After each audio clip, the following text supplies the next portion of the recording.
the loopholes.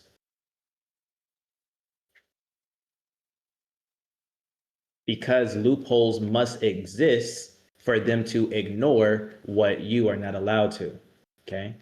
They create the loopholes. Therefore, that's how this whole system is rigged. And there's nothing you can do about it if you don't play their game or if you have no money, okay? So let's just talk about like societally. What are things that they can avoid? Tax incidents,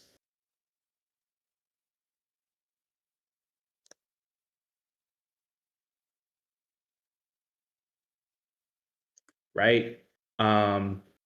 Right, the internal revenue code, I think is what it's called, but like I'll just write it out. The internal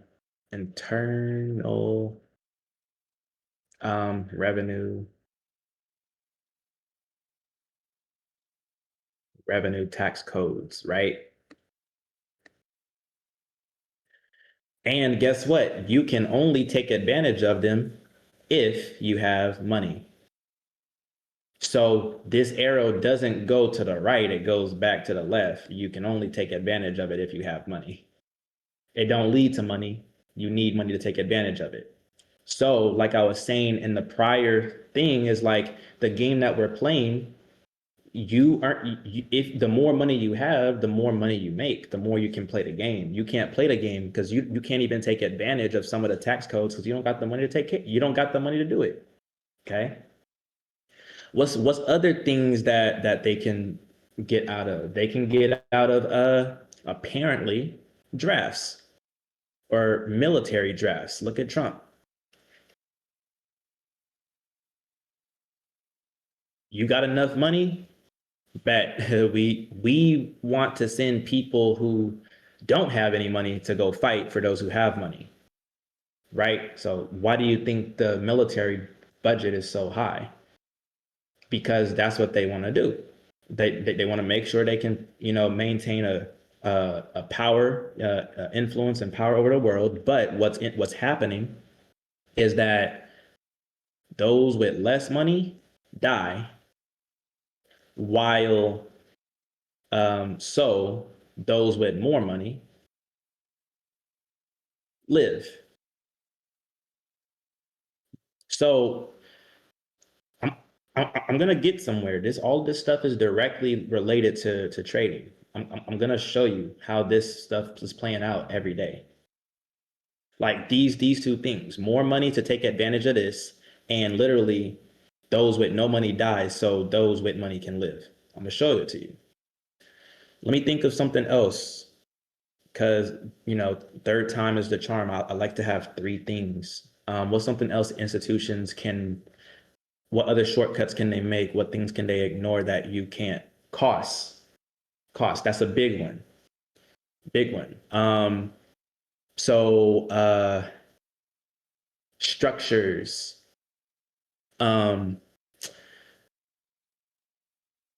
Legal entities is what I'm talking about. Legal entities.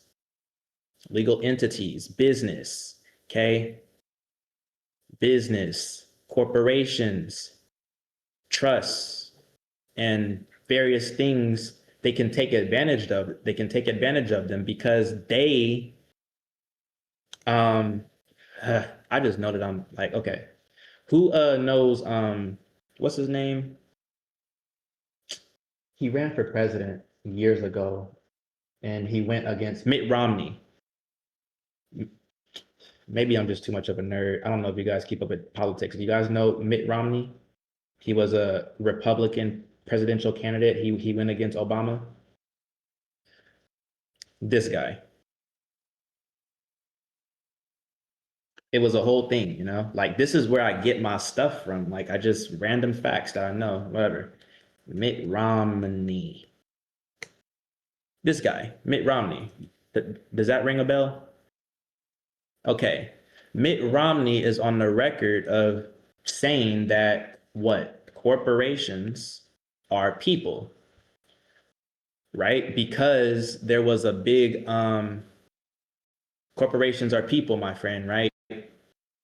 He's pro business, pro you know what I'm saying? That's what Republicans are. You know, you get it out the mud, no handouts, no stimulus. Like, if you deserve it, you deserve it. If you don't, you don't. This is how the game is. You play the game. If you don't play the game, then it is what it is. They believe in merit. They believe in skill. They believe that, yo, we created the game. We gave you the rules. What more do you want? That's what the Republican Party says. What more do you want? We made the game. We showed you our hand. You know how we play it. We gave you the rules. We gave you everything, all because you don't know how to spend the earlier years of your life saving money, being diligent, learning the right things. That's not our problem, right? But if you did, you could literally take advantage of these same things that we do. What's the difference? That's their viewpoint. And to be honest, you could hear that, and some of you could be like, well, there is some fairness to that. But what ends up not being fair is when they start to systemically oppress how you start the game. That's what's not fair. Okay, but I'm gonna get into it. So anyway, he's on record of saying that corporations are people because they technically are. That's how they're viewed legally. Trust is an entity, a corporation and business. They are entities, just like how you, as a U.S. citizen, are an entity. And so, but here's the thing: these legal entities get treated. They get special treatment.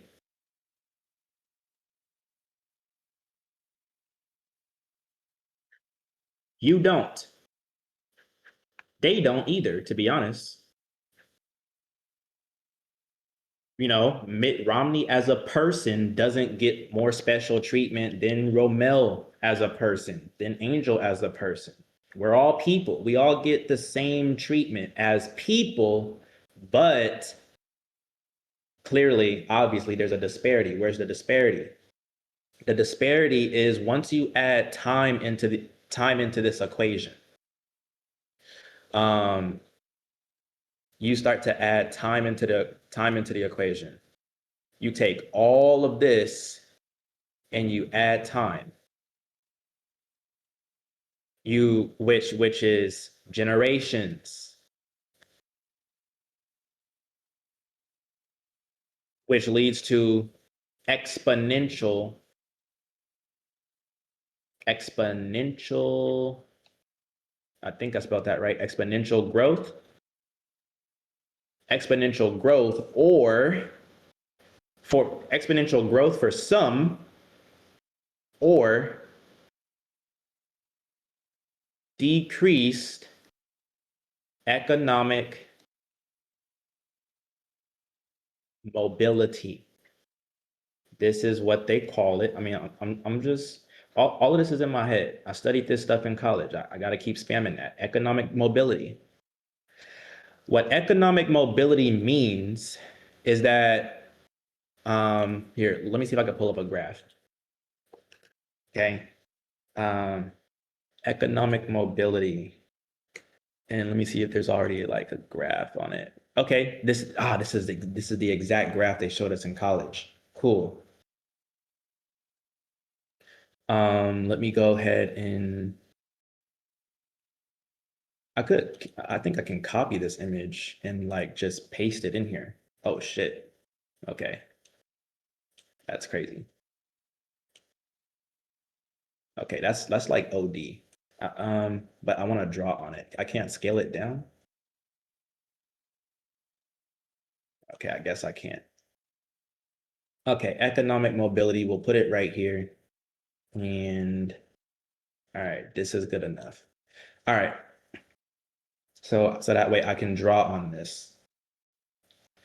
The point of this is that, and once again, I'm still giving you macro. I know I said we're going to dive into the chart. I promise you we will. This is going to segue everything in, but while we're at it, I might as well give you an economic lesson. Let's make it comprehensive, okay? So, economic mobility is the chances of reaching higher levels, higher status levels, or whatever the case is, right? Of typically wealth and just higher social status, higher wealth percentiles, which provide, the reason why it's mobility is because they provide mobility. The more money you have, the more opportunities you have to move wherever opportunities arise. Imagine the people who had the resources, for example, during the gold rush. Let's talk like imagine the people who had, what color is going to show up good? Purple show up fine. Whoa, wait. Can I how do I get out of this? Okay. All right. Whatever. So imagine the people who had the ability to move during the gold rush or whatever the case is. What color shows up good? Black, maybe? I guess blue, huh? All right. So the people who had the ability to up and leave the East Coast and migrate over to California during the gold rush, right? They had economic mobility. They had resources. They had money. They had whatever. They had a fucking caravan or a wagon, or they owned a horse. They had resources that required dollars to be able to up and go over here to an unknown land, pan for gold, or buy equipment, buy shovels, right? You had people over here who was like, bet, I'm not interested in panning for gold, but let me make a shovel business. Let me make shovels to sell to these people. You had people who were resourceful and they were able to capitalize on this. Maybe you have people who are alive today that are who have inheritances from generations of or lineages of family who had the ability to do something like this, right? And I know that I am not. Does that make it right? Does that make it wrong? No, it's just history, and that's what happened. Okay, cool. Um, but then let's flip this on its head. The reason why I bring up this map is because if we look at the chances of people reaching the top fifth percentile starting from the bottom, started from the bottom, now we here type shit, right? On some Drake shit. Why is it that all the areas that are dark red have the lowest chances than the people who are, than the areas that are bright white? And looking at this chart, what could we deduce? What could we infer about the realities of what's going on here?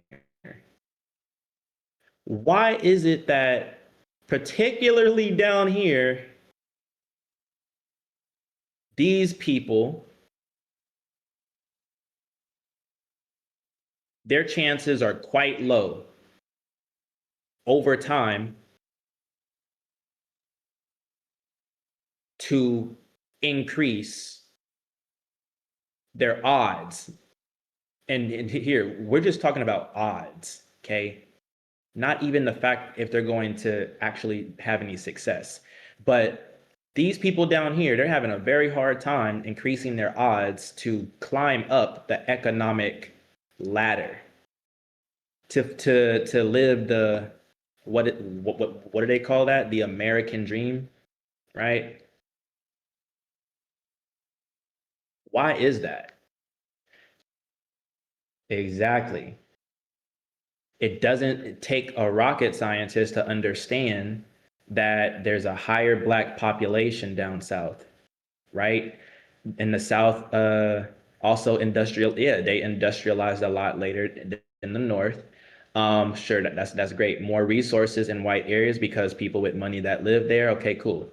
Point is, we know that it's very quick. We can quickly point out the fact that there are there's suppression. Okay, keep that word in mind. Shout out to Mello. That suppression level really, really is systemic, bro. Okay, it's an inside joke. We suppressing niggas for real. That's crazy. All right. So anyway, right? Once again, you're like, Romel, how does this tie into the chart? I'm gonna show you. I'll show you. So let's go ahead and just write that somewhere up here. We're gonna write that in red because that's very important and it's very toxic. It's very low-key evil. It can be considered evil. So we're just gonna write right here. We're gonna just say, side note, suppression.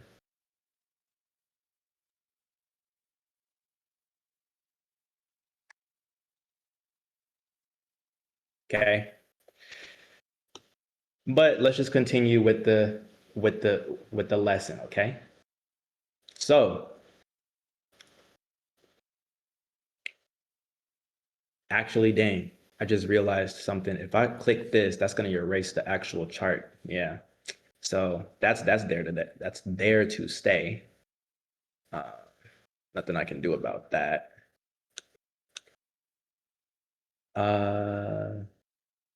All right, I think it's fine. Okay. So what else is there? For some reason, there's some people up here that's being suppressed. Okay. And some people down here being suppressed. But a lot of the Midwest, just a lot of, well, why am I drawing in white? Like I'm tripping. A lot of this area though, they have a lot of potential. Why is that? I'll just give you the answer. The answer is because there ain't shit there. That's why. Okay. There, there's nothing here. So wherever there is land or wherever there's resources, not money, but it's land, it's a resource. There's something present that can be monetized. They have ability. They have potential. Whether or not it's realized or not, they have potential, but it stays unrealized over time because who wants to live in the Midwest? Who wants to live here in agriculture land and you're not a farmer? And it constantly smells like cow dung. Okay, not many people. It's not a desirable region to settle for people, so they use it for agriculture instead. Um, there are a little bit more opportunities along the west, just because of why the west is very progressive. So now you start to realize where politics come into play. Um, and I mean, like, I even started this off with politics, saying that Mitt Romney, a Republican, and Republican schools of thought, merit based, corporations are people. Yo, we've given you all of the rules and the game plan, like you figured out on your own. The West is like, okay, let me go ahead and help the people. Let me go ahead and give them a little bit more handouts. The thing is that while both sides of the coin, regardless of if you're progressive or conservative, is what I'll say, as opposed to Democratic or Republican.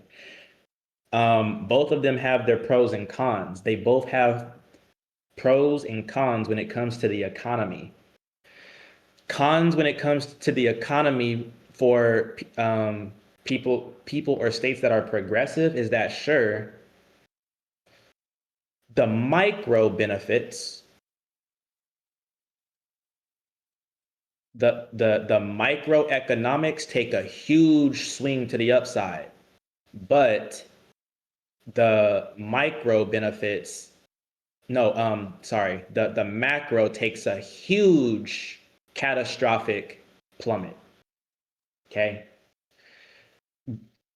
You would think, though, that by making the micro benefits of everybody better, that it would trickle up and create a better overall state or a better overall whatever.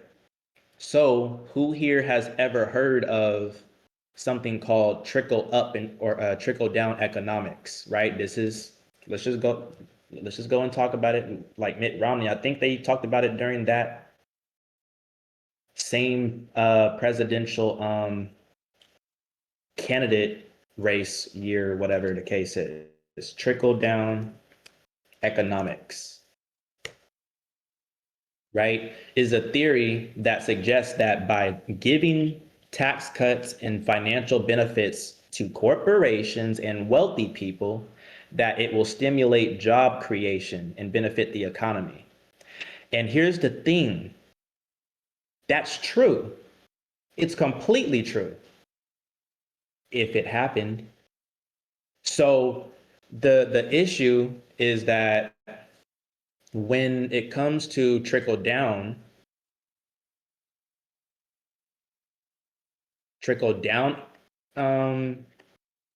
economics, there is no governance. There's no third-party governance to make sure that the financial tax cuts are going to these people.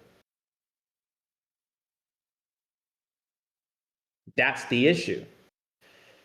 If the government was if the government was incentivized or desired, like for example, Japan, or countries that have really good domestic policy, right?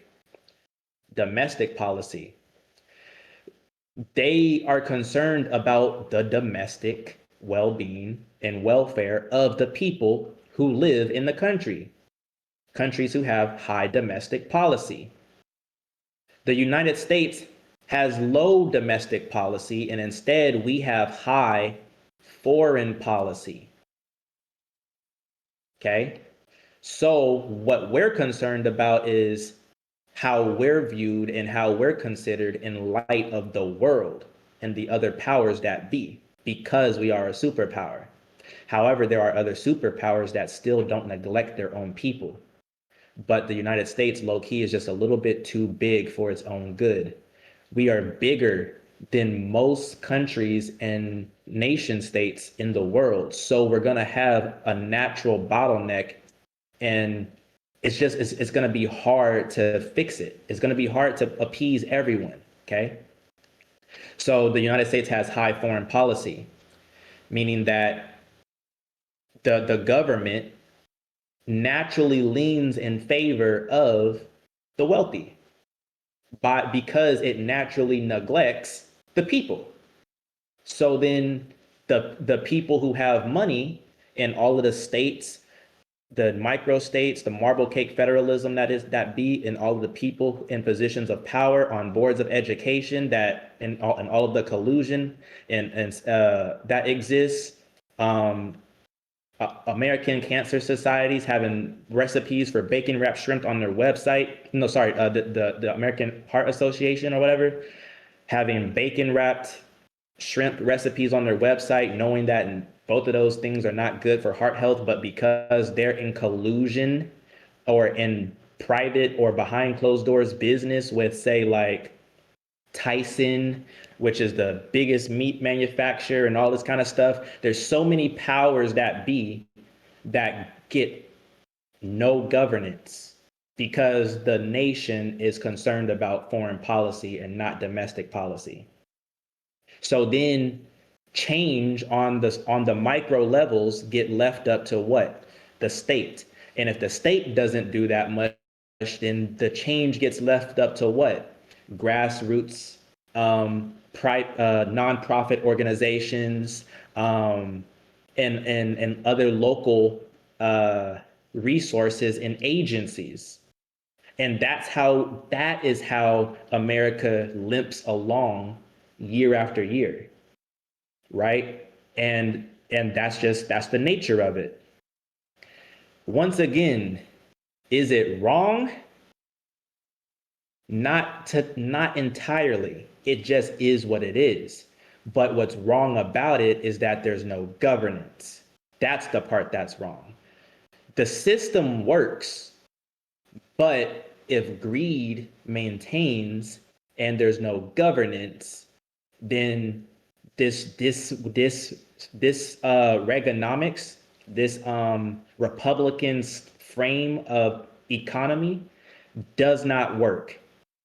And the money that the tax cuts that they constantly get, it never goes to us. It goes to their yacht.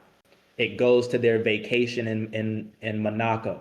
It goes to their, you know what I mean? It goes to their business luncheon in St. Kitts. I don't know. It goes to play. It doesn't go to us. It goes to the house. It goes to the mistress. It goes to so many things. It doesn't go to us because there's no governance. So that's what's wrong with the Republican political perspective. There's no governance. Okay. The opposite of this, trickle down, is trickle up. And that's what the Democratic perspective is. They're saying, hey, let's go ahead and increase government.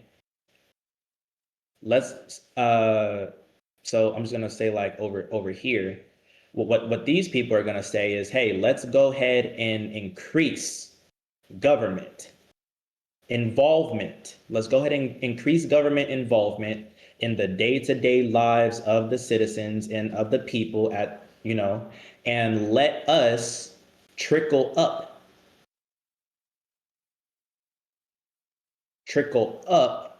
or create a trickle up economic system. What's the issue with this? The issue with this is that now the money is being put in people's hands. And what do people do? Well, what happens if you give a nigga a stimulus check?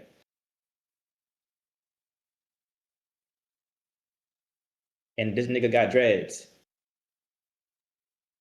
What happens when you give Rhonda and LaQuisha and Tyrone and a stimulus check? What are they gonna actually do with that money? What did you do with your stimulus check? How about that? See Nikes, PS5, weed, they gonna lose it on a parlay, spends it on weed all the time. Exactly.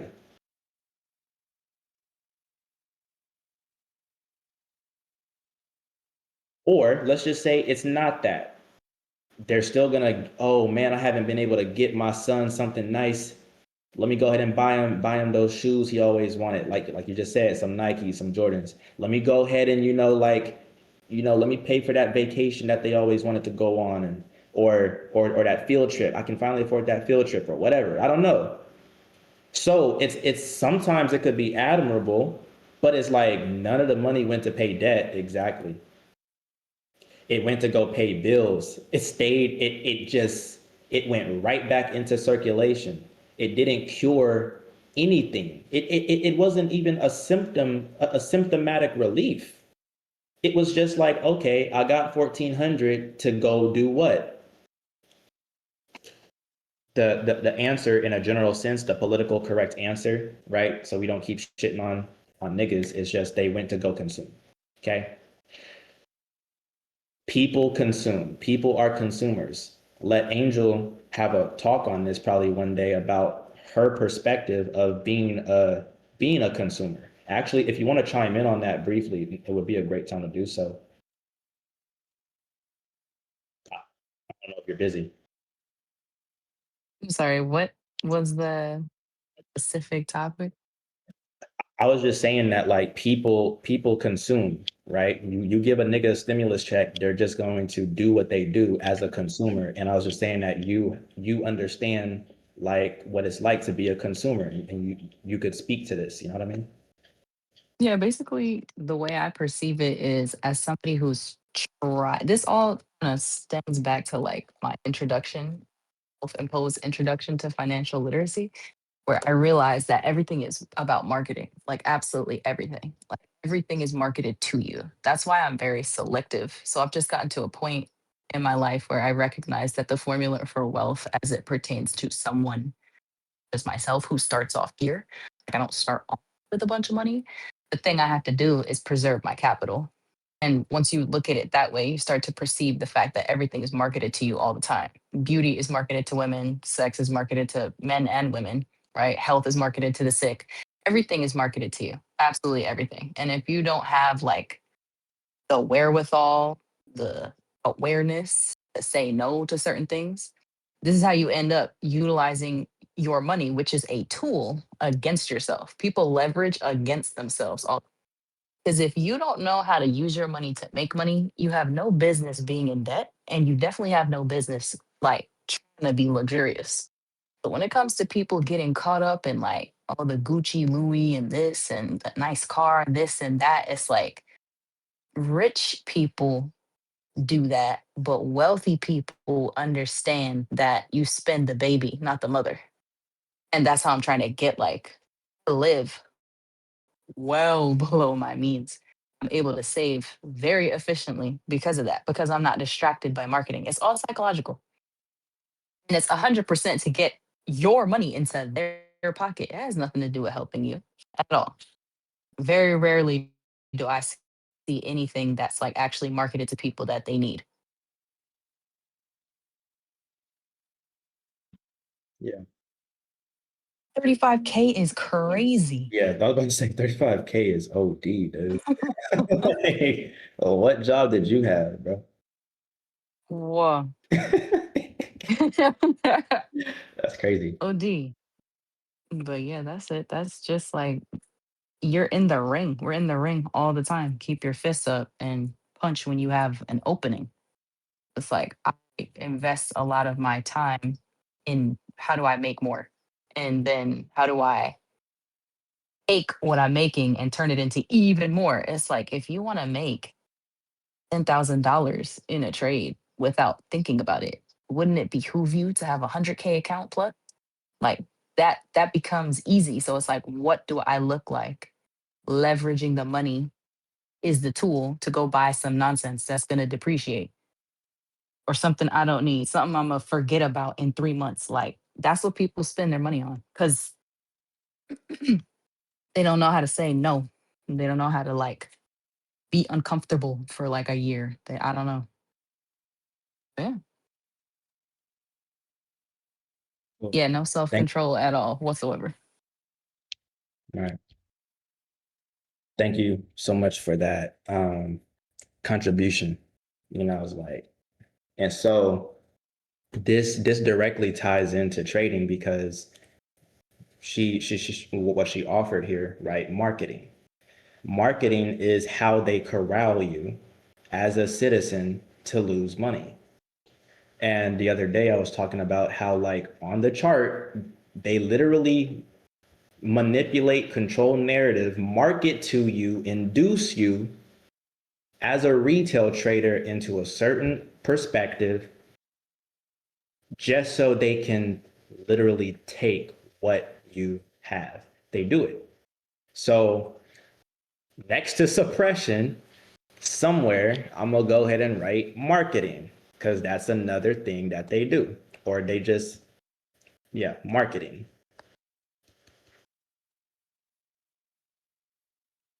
Marketing, right?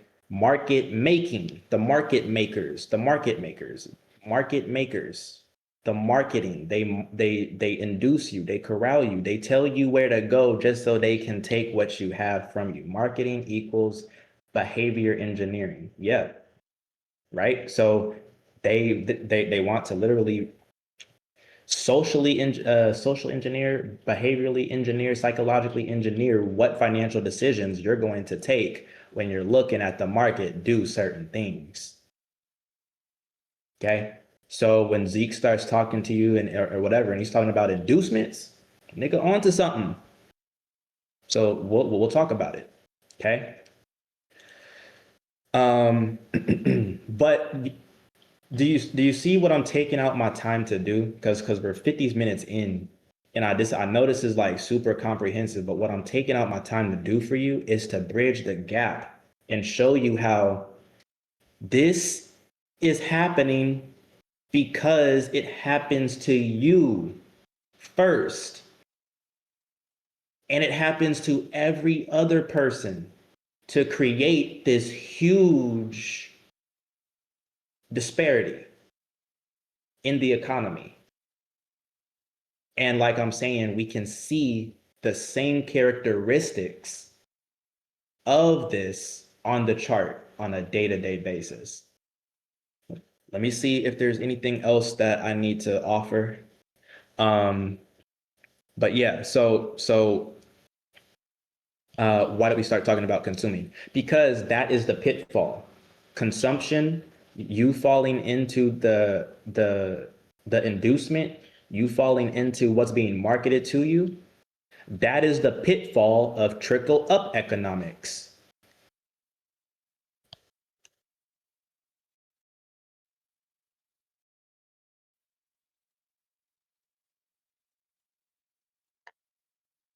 Marketing is the pitfall.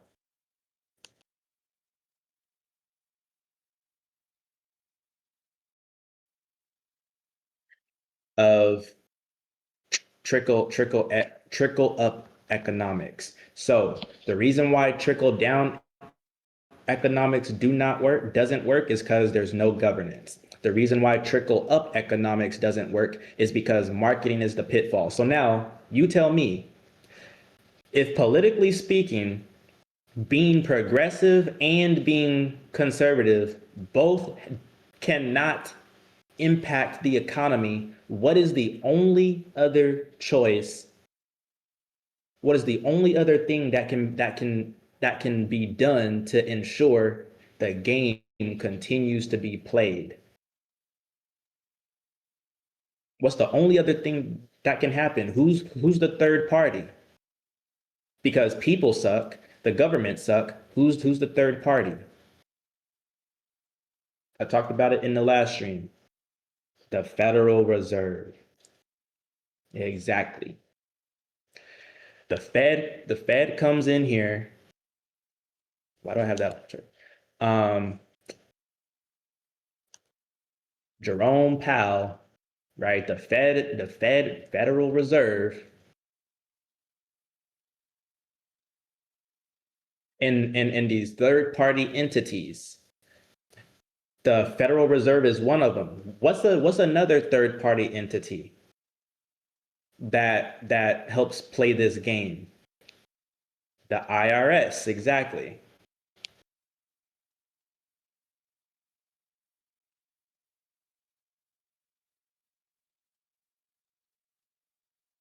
The IRS is another one. What's another third-party entity that helps us play these games? I'll give you a hint on this one. It's at the micro level, not the macro level. IMF. What is IMF? An Internal Monetary Fund or something? Banks. Okay, I didn't even think about that. Banks. Okay, but okay. I think I'm thinking a little bit more. I'm thinking kind of smaller, and I understand where you guys are at, but I'm thinking in a different realm. So I'll just say it. I'm just gonna say agencies. Okay, because there's a lack of governance, like I said, you need all of these agencies, associations, American Health Associations, the board of this and that, like all these extra agencies that aren't government They aren't ran by people. Who are they ran by? I don't know. It's just an agency. Like, you know what I mean? And we need these agencies in place to make sure that research gets done, that little things get taken care of for the people, because there's a lack of domestic policy. Okay. So agencies step in where governments don't care about domestic policy. Banks step in to control the flow of money. Who has access to it and who doesn't, right? Who are we gonna give?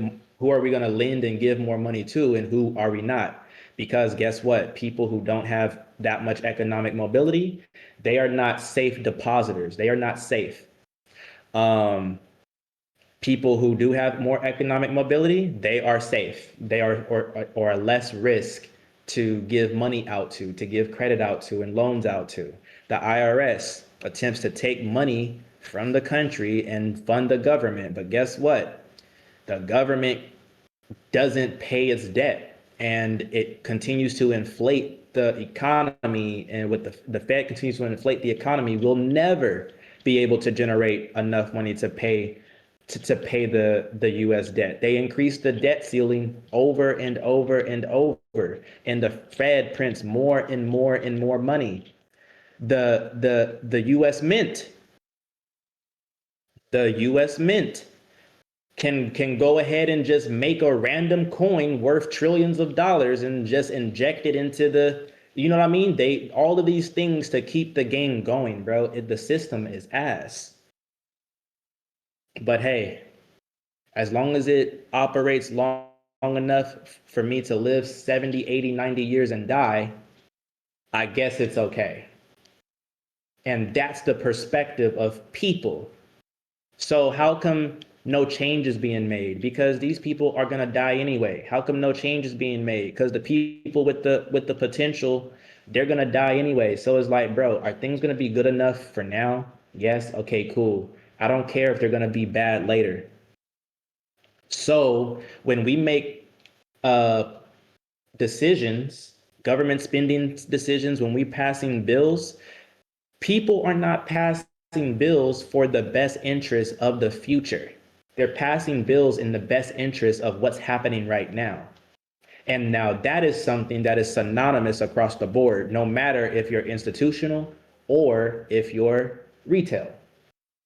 Because the only thing we have is today. The only thing we have is the present moment.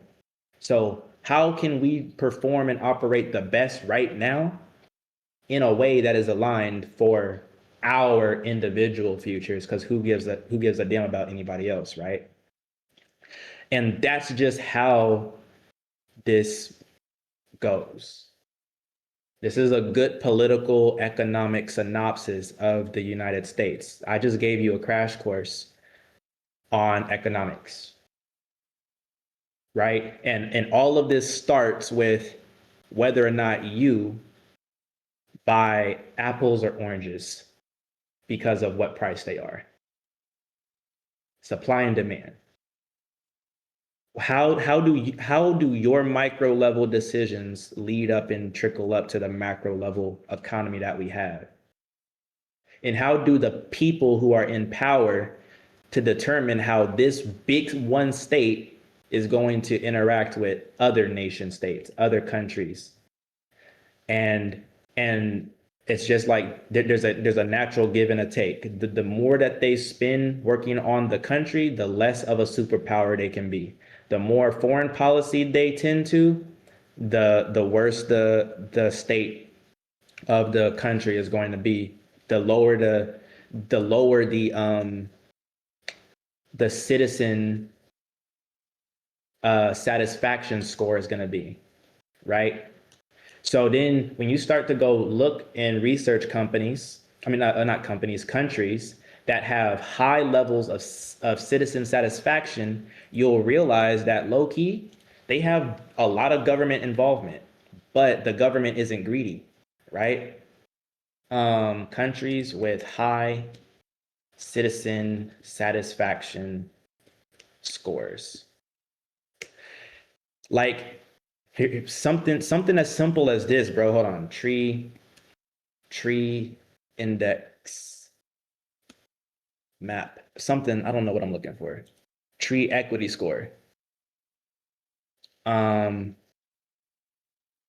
Compared to rich areas.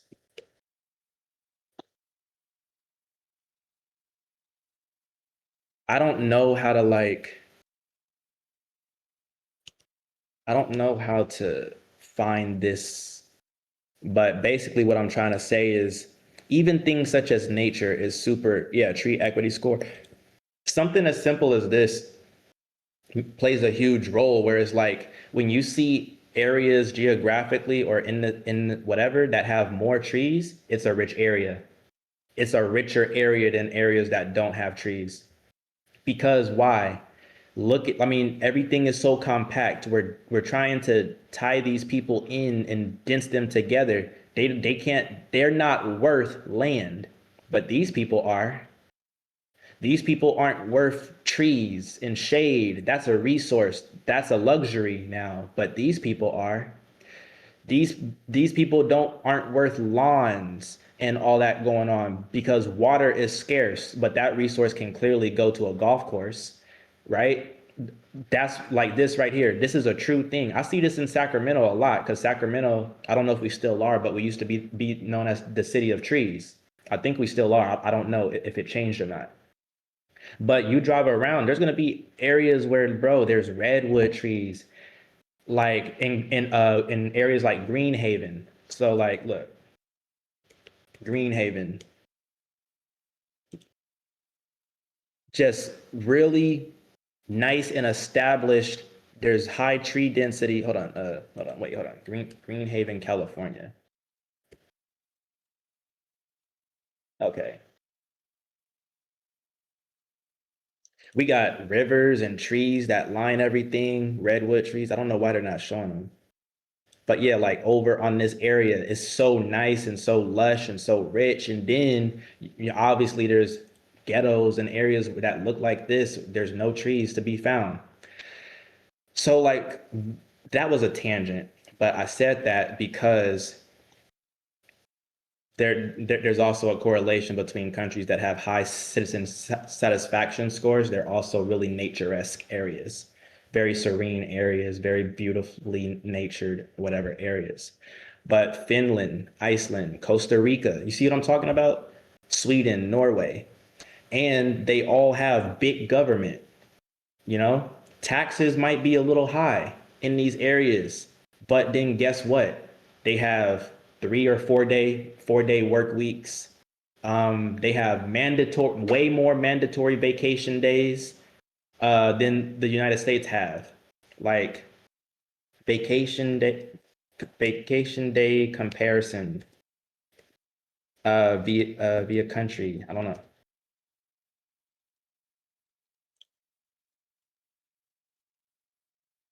I don't even know where the look. North America is the only advanced economy without mandated paid vacation, and employees typically receive about 11 days. But we're at war with Iran and they give 53. Countries with 40 days, 20, 30 plus days, you get a whole month off. 25 days, UAE, 22 to 30 days. The UK is beating us, 28 days. Granted, the UK is expensive, but it's like, it's like you have big government trying to come in and they care about the citizens, good domestic policy. The United States could never, will never, don't care. They don't care. So I'm saying a lot of things, and we're like, all right, bro, get to the chart, please. Bet.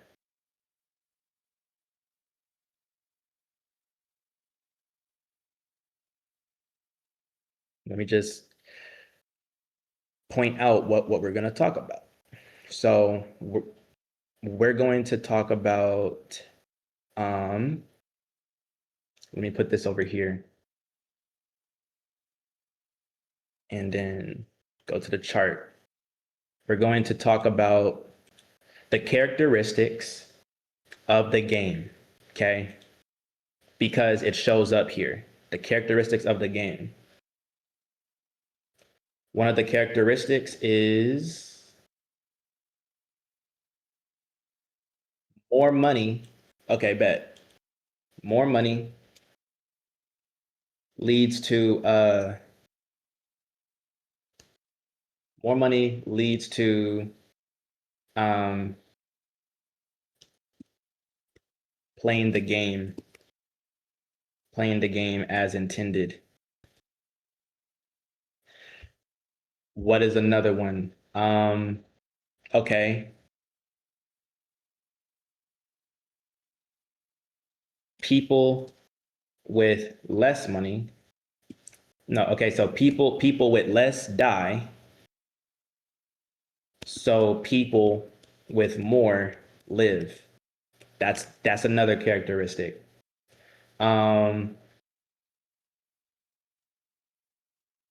Okay, special treatment. Legal entities. So in this case, institutions get special treatment, aka they look out for each other.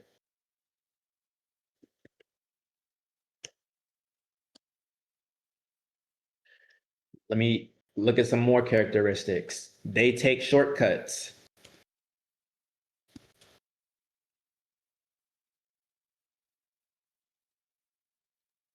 That you are not allowed to, because you're broke, basically, okay? Compared to them. They create the rules. They create the rules and the loopholes. Let me see, what else is there? It's rigged. Okay, cool. I mean, yeah, it is. It is rigged. So this has to tie into like liquidity. All right. I'm scrolling down, and suppression. Suppression is a big one. Is suppress 2Ps or 1P? 2Ps.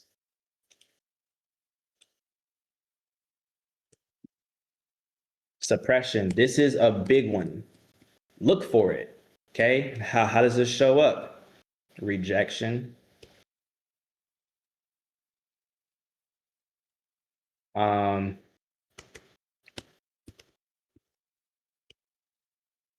And then, or just suppression, rejection wicks, and low key like supply and demand areas, yo. Okay. Marketing. And this is inducements. AKA, what are you as a retail trader going to fall for? How can we take your money? What else is there? Oh, like all of this stuff is here. Yep. And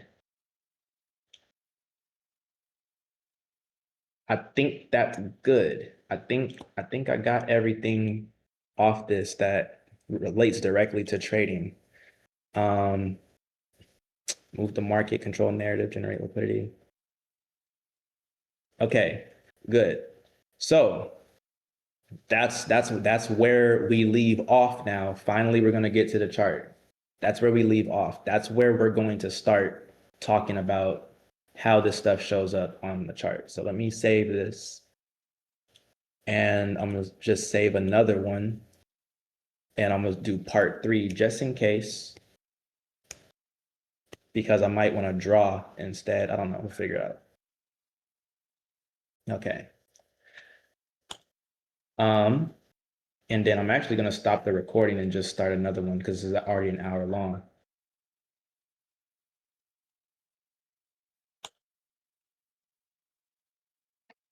Cool. So now this is part 3.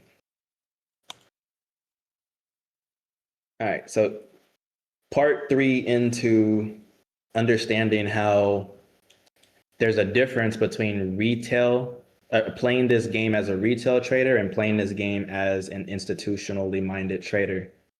And this is how the game is played on the macro level. This is the overall rules of the game. Macro level gameplay.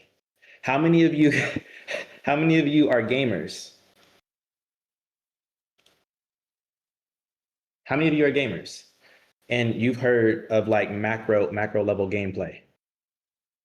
Like, oh man, like my macros are off, my macros are ass. Like, bro, macros. Like, do you guys know what that means? Okay. For anybody who doesn't, it's like say if you're playing a game on a team, let's just say like you're playing Warzone. People know what Warzone is, or something like that. Like PUBG, you're on a team, macros. I don't know. Fortnite. Let's just use that. Macro level gameplay is understanding where you need to be and where you need to position and what your overall objectives are in order to progress and increase the chances or the likelihood of you winning. That's macros. This could look like, okay, everyone just like, this could look like dropping in at a location where you know generally there's a lot of loot because you need loot to compete. This looks like trying to figure out where the circle is going to be once it starts to close in so you can position yourself accordingly and take advantage of, just position yourself, take advantage of everyone else scurrying to try to get into the circle before it closes on you. This could look like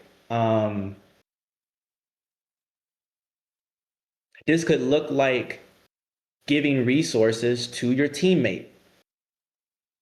Like, oh, like, what ammo does your gun take?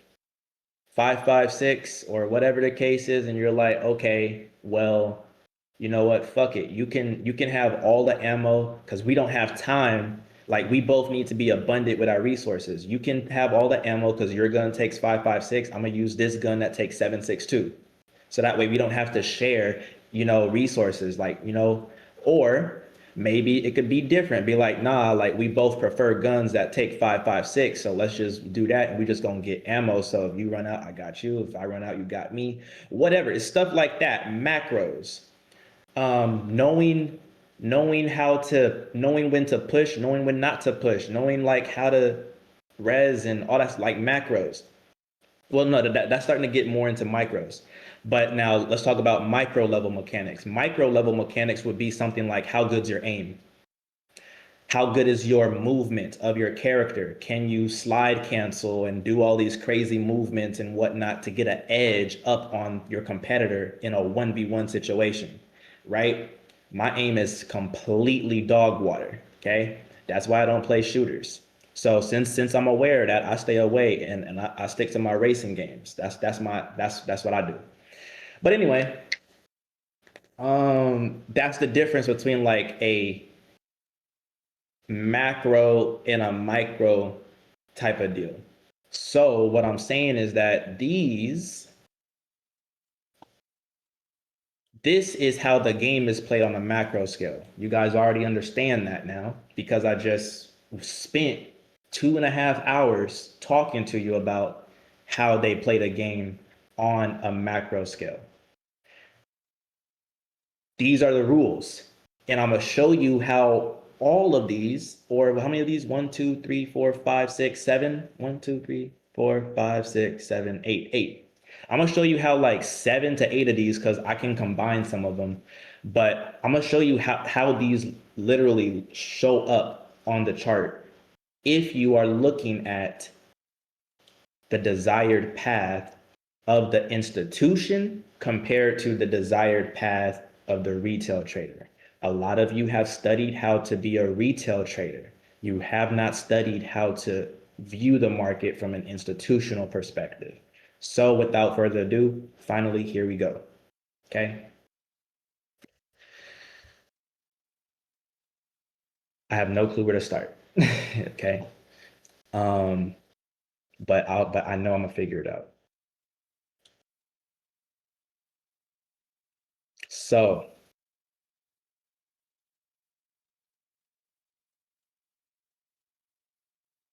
the biggest, once again, just for everyone's clarity, what is the biggest difference between an institutional trader and a retail trader? Just type it in the chat, and then, because that's where we're gonna start, and then I'm gonna build on top of that. I just want to make sure everyone is aware. Money. Now, that's literally it. It's money. When you have more money, you move different. When you have more money, your POV changes. When you have more money, the way you engage with the thing changes. When you have more money, the car you drive changes, typically, unless you're not going to get caught up in consumption like Angel suggested. But me, I will. Okay. I love premium brands. I don't care about luxury brands, and I don't care about everyday brands. A Porsche is right there in the middle. It's not a Lambo or a Ferrari, and it's not a Benz or a BMW. It's a premium brand. It's something that people who actually worked and to ascertain to be able to get. It's not that common. It's a rare item. It's not ultra rare. It's not S tier or nothing like that, but it's rare. That's me. That's my zone. I fuck with that. Okay. So anyway, all right. So, like you guys understand, money is the differentiator. With money, you can do things that you cannot do with money on this chart. Okay. One of those things, let's just call it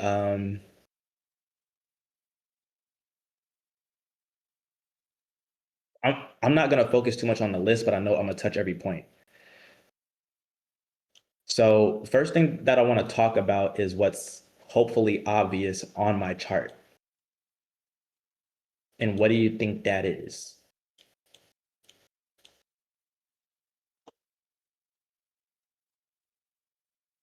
These big ass rejection wicks. Okay. Now you tell me, who made those? Did retail traders make these, or did institutional traders make these?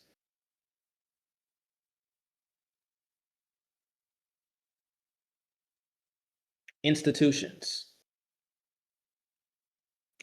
Institutions. It's such a weird word to type, I'm not gonna lie. But anyway, institutions made these.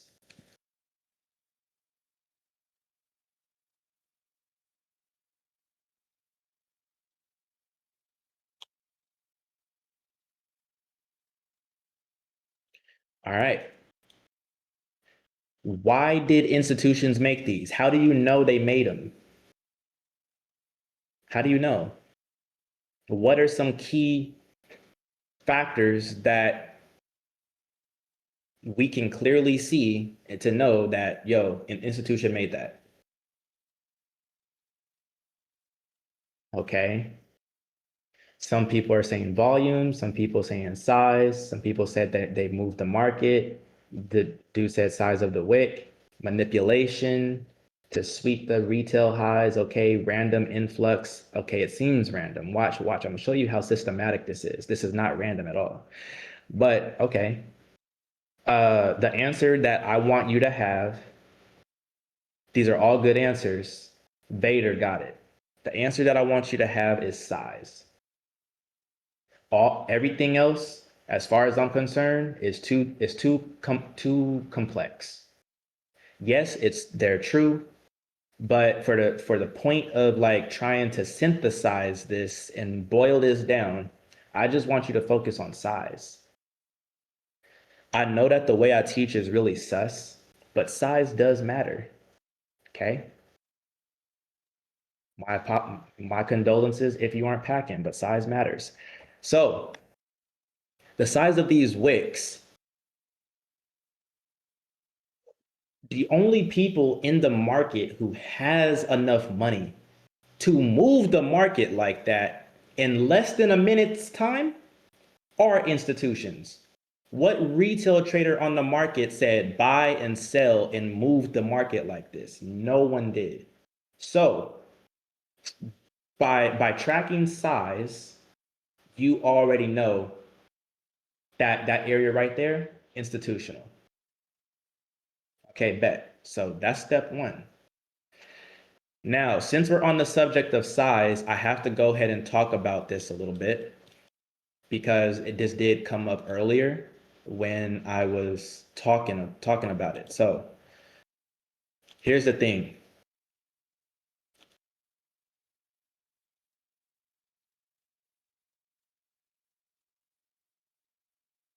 This is what a regular candle would look like typically.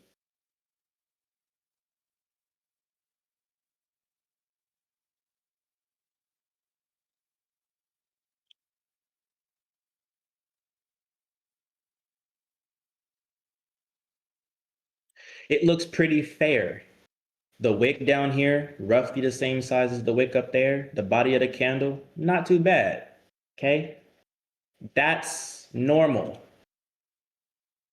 This is normal. This could have retail traders in it, no problem. This is normal. This is retail, not commercial, not institutional. This is retail. Okay. This though, over here,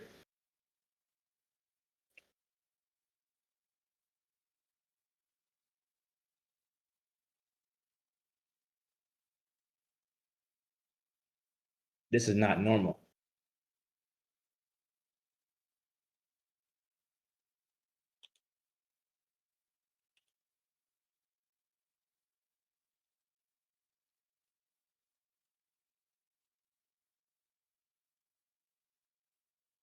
This isn't normal. Depending, like, and usually you're gonna see these candles and they're gonna look something like this, to be honest. Like they're gonna look real like, like they down here for real, like in the trenches. Like that's not normal. Because what does this start to say? This says that, all right, I had enough buyers at a certain point to bring price all the way up here. But then all of those buyers got completely eradicated and taken out the market. So you tell me, like not only did they get taken out the market, but now they also won the candle because it closed down here. And now the only buyers that exist are right here. These are the only buyers that have won this candle.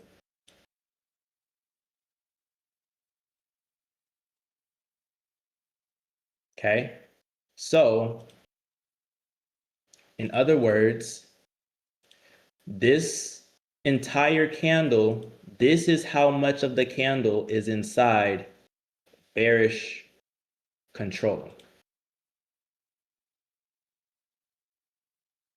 That's bullish. This is how much of the candle is inside bearish control, and this is how much of the candle is inside bullish control. Does that look fair to you?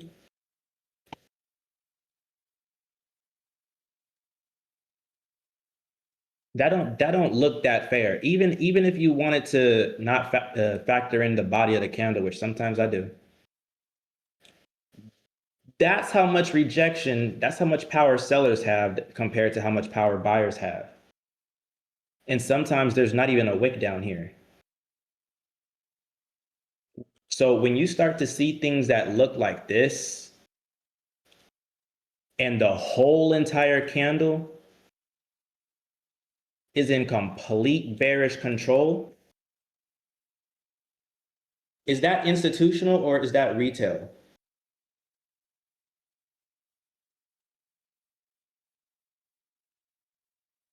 This is not normal. This is institutional.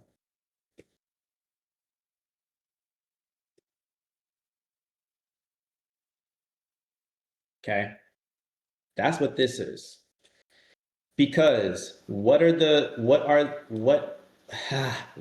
four data points of a candle? Tell me.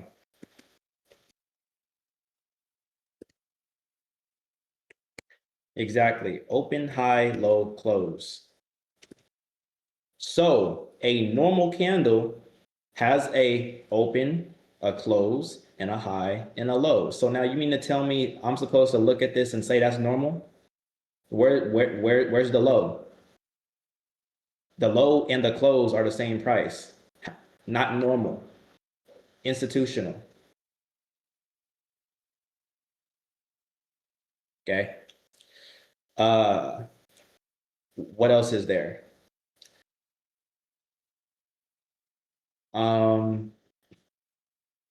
Now, the thing is we want to specifically look for these types of interactions or these types of candles at highs and at lows. Okay, that's typically what we want to do.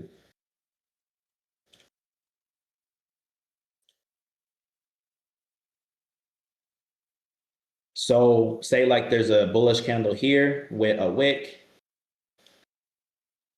and then there's a candle right here, whatever.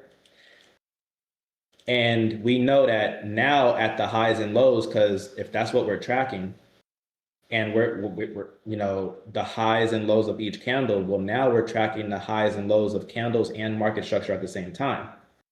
And we want to see either large wicks. This could have something on the bottom of it, but you know usually the case is it's going to be pretty short. But we want to see these things happen at swing highs and swing lows. Okay? Meaning that every time I say, hey guys, I'm trying to fast track you to understand that this high is higher than the candle that came previously, and it's higher than the candle that came after, making this right here a swing high.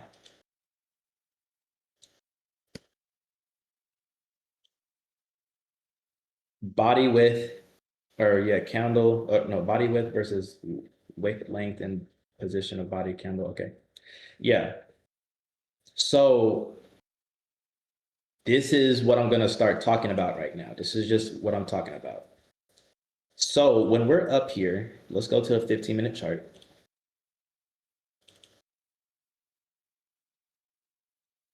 Damn. Okay.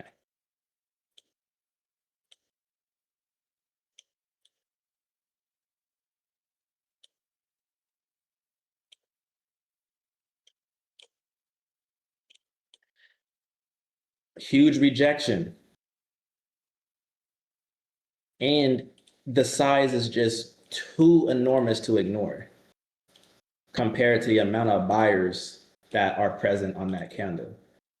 Okay.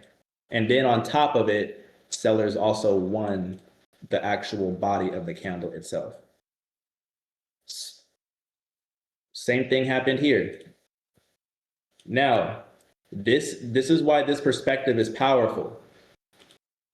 This is sellers, but the candle's bullish, Romel. So, I mean, doesn't that matter? Nope. Doesn't. What we're gauging here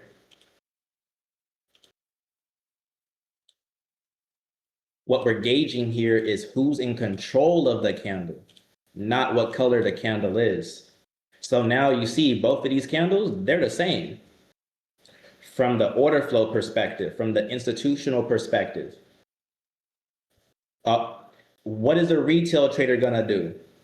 A retail trader is going to look at this, see an order block, and think it's accumulation and take highs because they think price can go up, break these highs. Right? They're going to look at this and they're going to see green candle. They're going to think buy. Order flow perspective says, okay, well,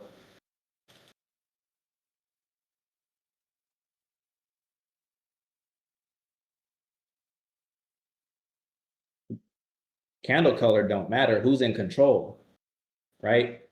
Slime said the wicks do the damage and the bodies tell the story. I say the opposite. I say that the bodies do the damage and the wicks tell the story. Personally, I think that's how it goes though. Let's see. I don't know.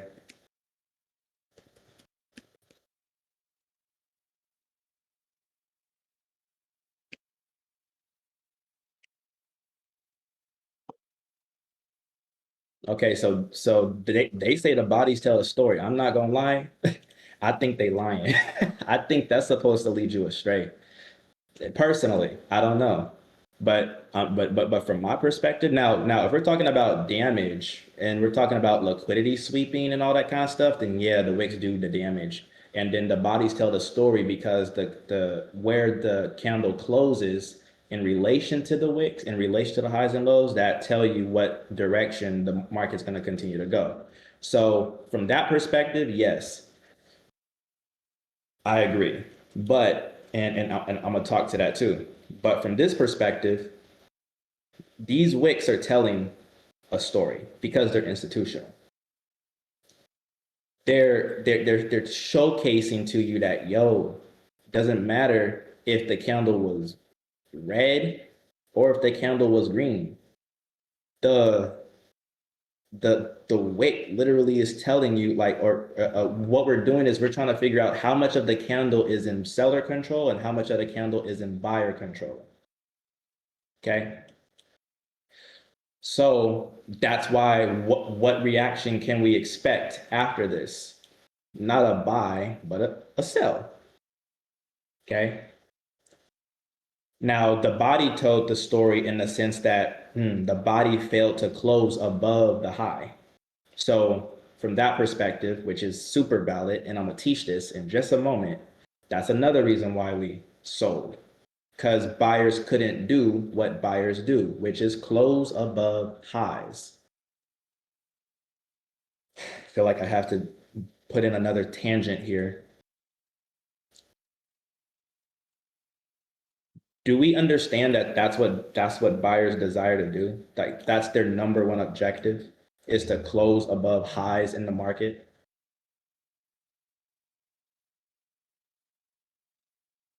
That's why they're born. That's their destiny. That's their purpose. That's why they were created. If they do what God tells them to do, then they close above highs. If they don't, then they're being disobedient demons. I don't know. Find some way to think about it. Buyers want to close above highs. When they fail to do so, consequences. Sellers, they want to close below lows in the market, whether it's lows of market structure or lows of candles. When they fail to do so, consequences. Okay? So buyers fail to close above highs. All right. Let's just kind of keep it going though. So the reason why it's important to understand that and comprehend that these are institutional is because now my first mentor, no, my second mentor that I ever had, this is the best way that he could just paint the picture to me.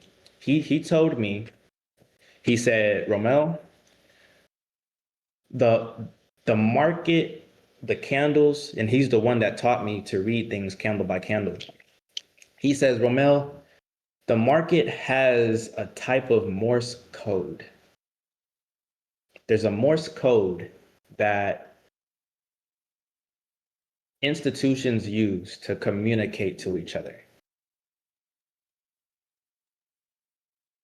If you can find that Morse code, then you know exactly what they're trying to do. How many of you speak or understand Morse code? Yes or no?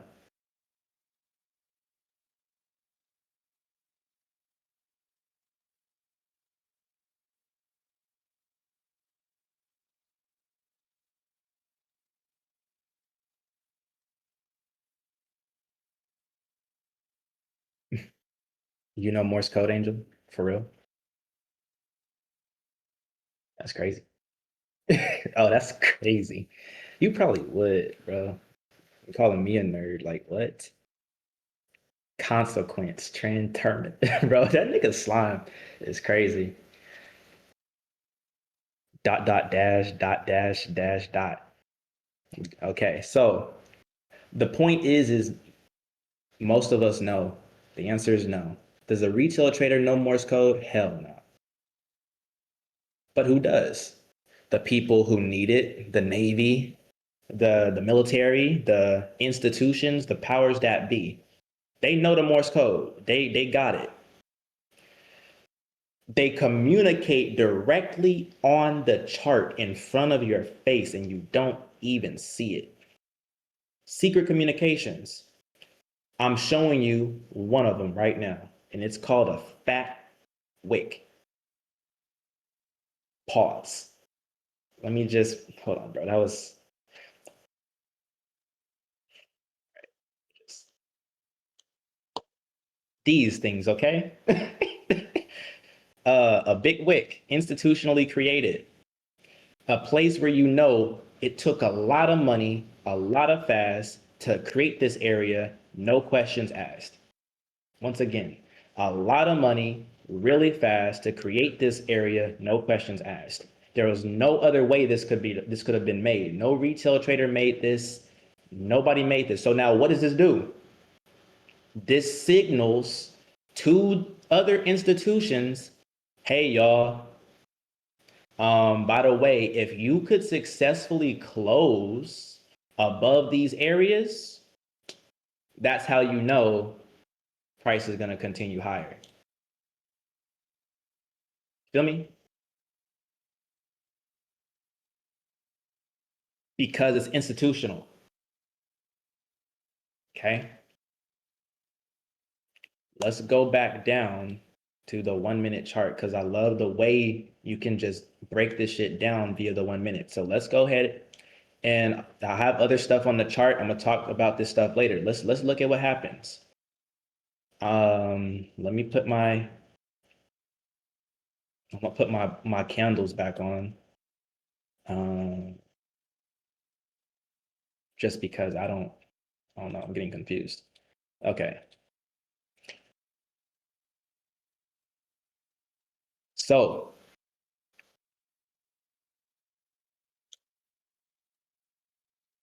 when price closes above these areas, above these rejection levels is what, or these rejection wicks is what we've been calling them, price is going to buy.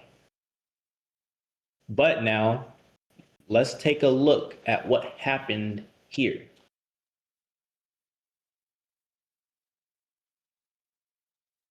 You know, price closing above this. What will a retail trader do? Place the stop below the previous low.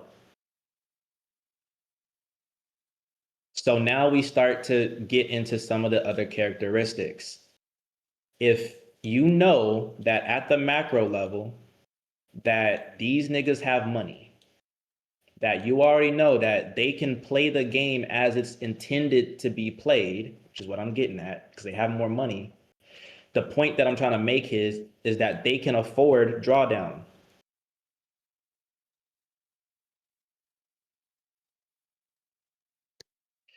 Drawdown is not your enemy. Hear me. Drawdown is supposed to have been your friend.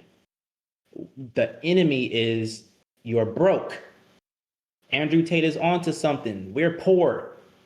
Okay? Like, you're broke. I'm broke. You ain't got the money for it. But the drawdown is never supposed to be your enemy. It's a part of the game. If you had money and you understood where you needed to place your stop, you would have placed it underneath the low of the trend. If you understood the desired path that institutions want to take, they want people with less to die, which means this low has to get taken out. This low has to get taken out.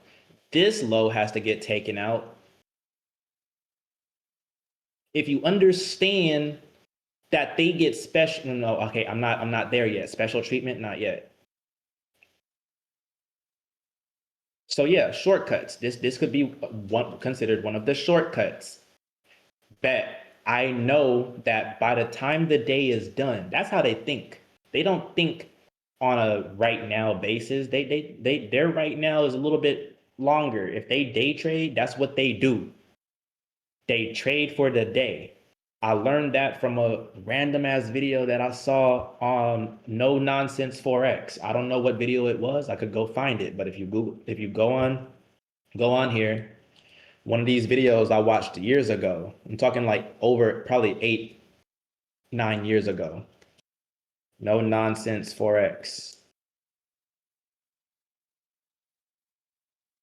There was some video on on one of these playlists, FX, where is it? I think it's this one, Core Concepts, probably. Yeah, see, I watched some of these videos. See, Big Banks Part 2. It was one of these videos here talking about institutions. I'm giving you something that I picked up on a video that is now coming back full circle. And this video was made 5 years ago. No, it's been longer than that, bro. It's been way longer than that. Was it this video? Okay, it was this video. Here it is, 8 years ago. This has to be it. This video. I'll go ahead and copy the link and I'll paste it in the chat if you want to go watch it. Okay? What the fuck? Call out. Why did that?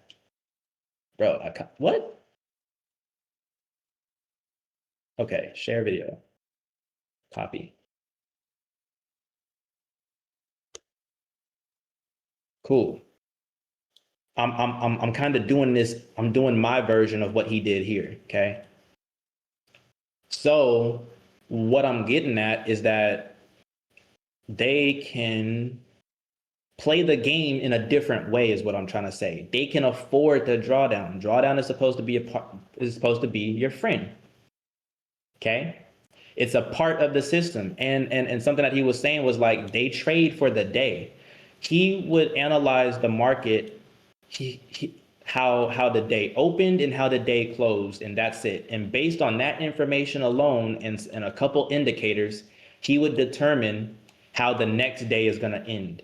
And he would place his trade at market open,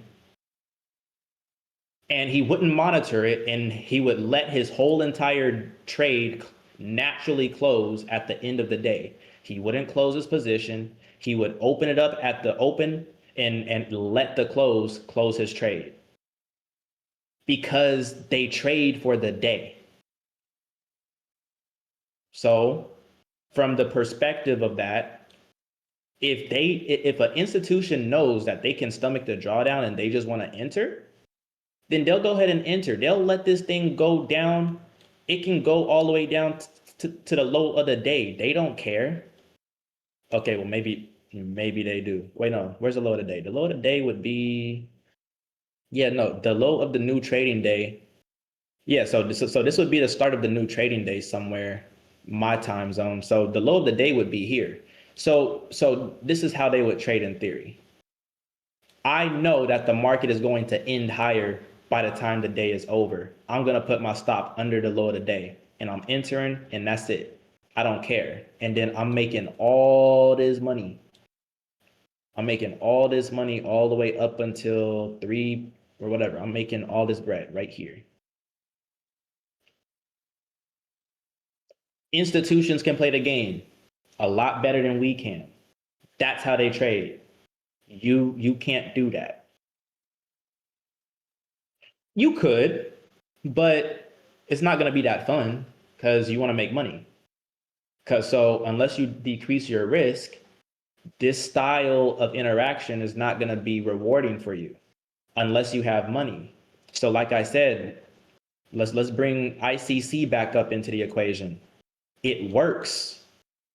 It really does. If you put your stop where it's supposed to go. Okay. So anyway, let's go ahead and keep it pushing.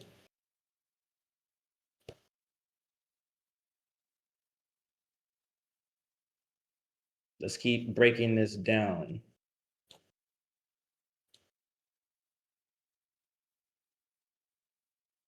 So then, we understand that they want who to die. They want niggas who are broke to die. Like, that's why they want the purge, right? That's why this looks like this. They don't want you to succeed. If you broke, they want you to stay broke, nigga. That's what they want. So they're gonna take every chance you have to increase your economic mobility away from you, because that's what they do at the macro level. Here they doing it. Here they doing it right now. They're doing it. They institutional levels just got triggered. They know that. So they just did what? Manipulated the market. Market inducements. What are you going to fall for as a retail trader? They're marketing to you and showing you, okay, bet, bro, price gonna come down, break these lows.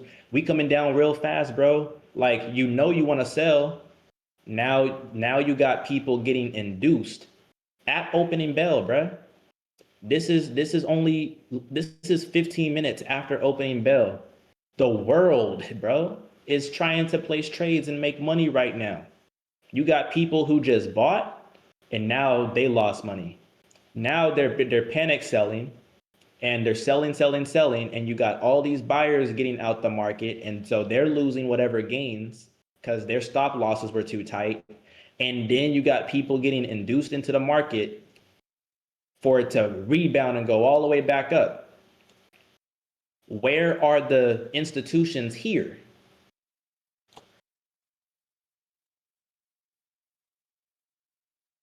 Right here. So we know that this is a level of liquidity, but let's go ahead and point it out really accurately. Okay. Suppression is what we're going to start talking about right now, and liquidity. Suppression goes both ways. Suppression keeps buyers from buying. No, what? Suppression? Yeah, no, suppression keeps buyers from buying, but it also keeps sellers from selling too. Okay, it's order suppression, irrespective of direction. So let's look at where the suppression truly is, because I know I have this area marked out how I have it marked out, but whatever. Here's the suppression. If I say, because look, watch this, okay?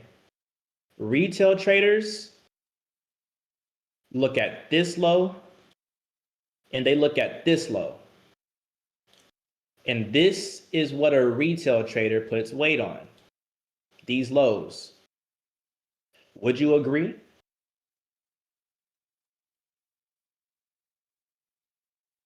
Okay. Let me show you what an institution looks for, or what an institution is putting weight on.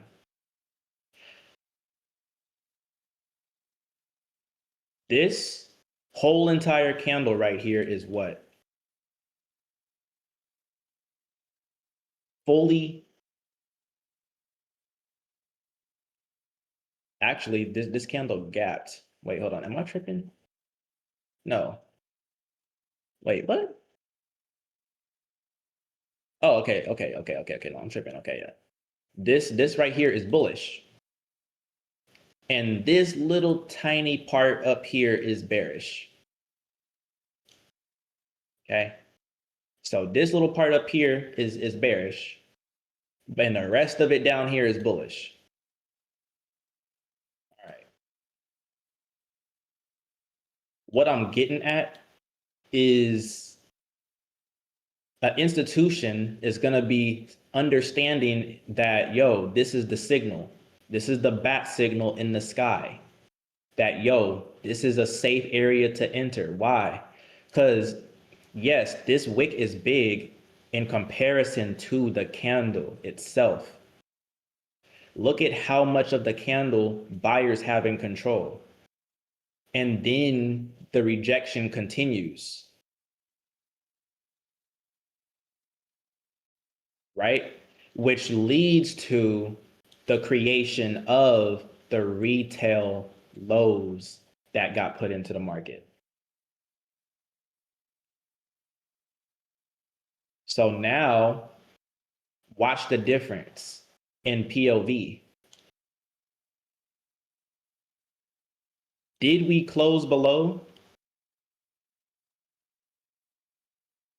the level of institutional rejection? Like, did we close below the rejection? Because all this happened in 1 minute. So keep this in mind. Like, this is quick. Who has the ability to do this? Not you.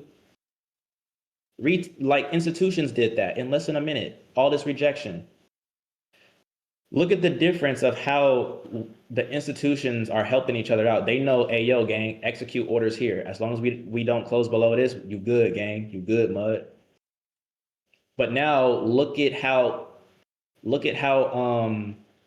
retail traders just got induced. Retail traders are over here going to be thinking that, oh man, we just did what? We just closed below the lows. We just closed below market structure.